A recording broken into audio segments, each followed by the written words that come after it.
TV 1055. If you love New York like we love New York, you don't want to miss this. We are honoring American heroes. For me, it has been a gift. Joining them in a race of a lifetime. Pierre de Luc was up there today. We take flight to the golden age of aviation. Plus, the museum every American should know about. I gotta tell you, I came here a couple weeks ago with my kids and my husband, and all three of them, all four of us, went totally crazy. This place is amazing, and I feel like not enough people know about it. While eating our way through the tri-state. But what is a pie shake, and who put bacon jam on the mac and cheese pot pie? You're a beautiful woman. I'm sorry. I love you for it. Mommy, the New York starts right now.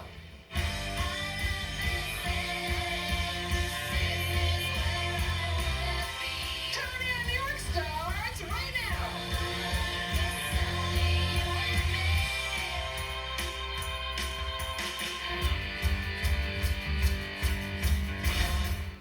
We start our show 50 miles north of New York City at the oldest continuously operating Army post in the United States. United States Military Academy at West Point's role in our nation's history dates back to the Revolutionary War, when both sides realized the importance of the commanding plateau on the west bank of the Hudson River. General George Washington considered West Point to be the most important strategic position in America. Continental soldiers built forts and batteries, extended a 150-ton iron chain across the Hudson to control river traffic.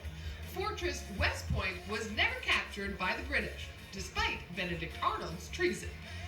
And the Academy traces its roots to 1801, when President Thomas Jefferson decided, shortly after his inauguration, that plans be set in motion to establish the Academy at West Point. And it's at the museum at West Point where you can learn all about our nation's fight for freedom.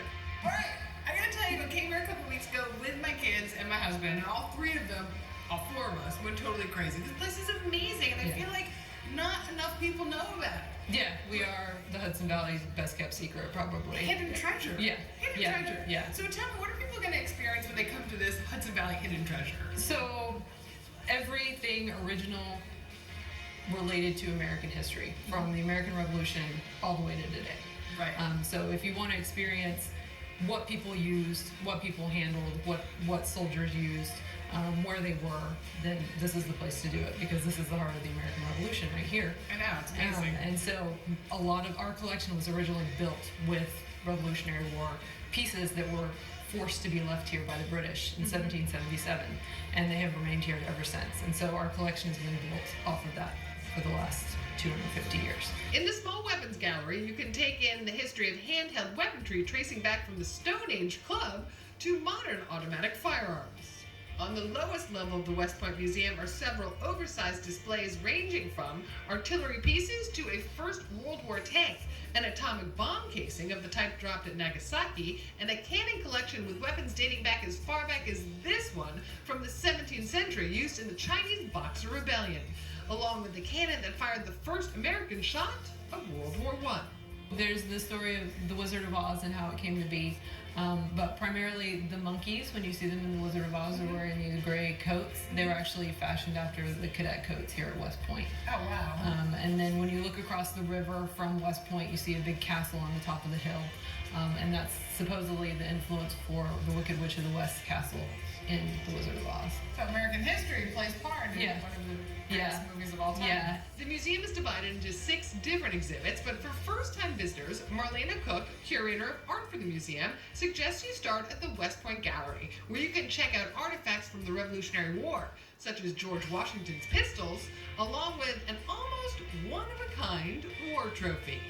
So these are called our Alpha and Omega flags. These are the first and last captured flags from the Revolutionary War. They're extremely rare. There's only one other set that we know of in existence, and it's in a private collection. These were actually given to George Washington after his service as a gift for his service to his country. And then they passed through George Washington's family and ultimately came to the West Point Museum as part of our trophies, war trophies collection.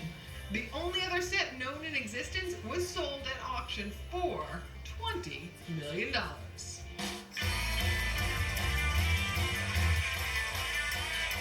Now, when it comes to our first president, we know that he could not tell a lie, and when we think of celebrating our nation's birth, what better way than with a cherry pie? And lucky for us, that can be found at the Pied Piper in Highland Falls.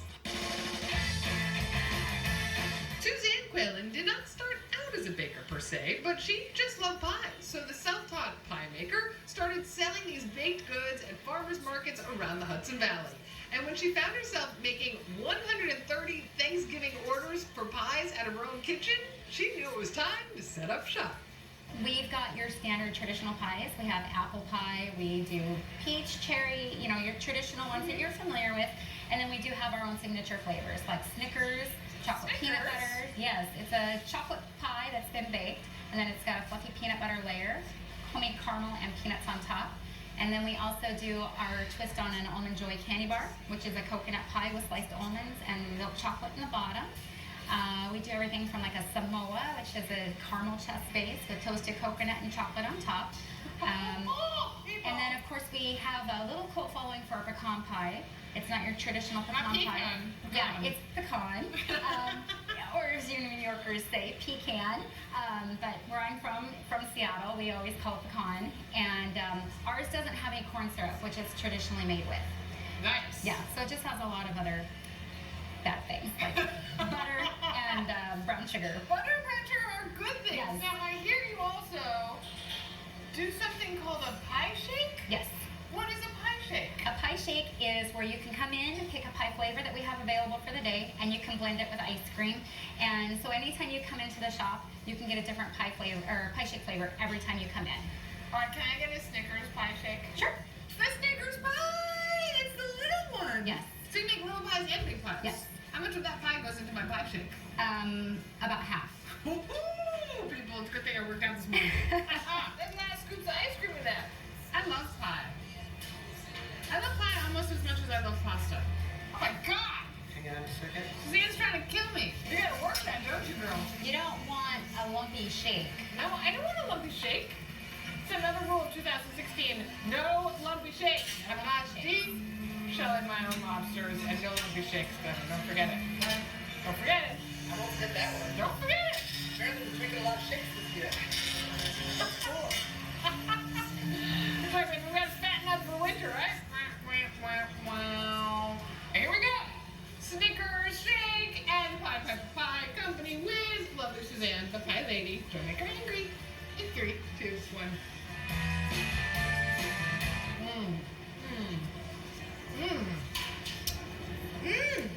We'll go running later. Ooh, yeah, we will.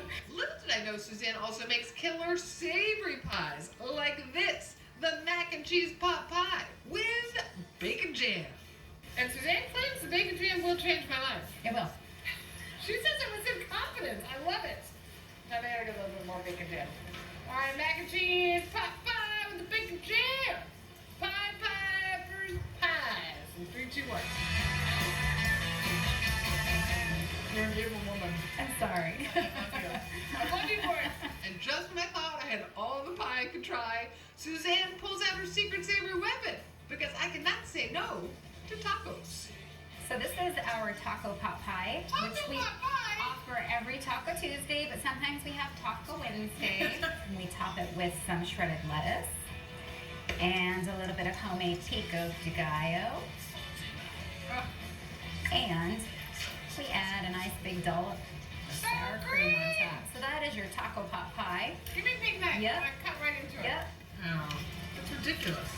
Okay, I wasn't gonna try this one either. Dude, look inside, Glenny. You want to get on inside. So it's got the taco meat, taco meat, and Glenny some wants cheese. inside the pie. Just saying, she'd like that. If you know what I'm saying. I'm diving for the pie. I didn't say it. Pie diving, I'm pie diving. I want a faceplate on the pie. All right, taco pie. It's not Tuesday. It's No. Tuesday. Well, it's Taco Tuesday on Wednesday. Just because that's how you do it.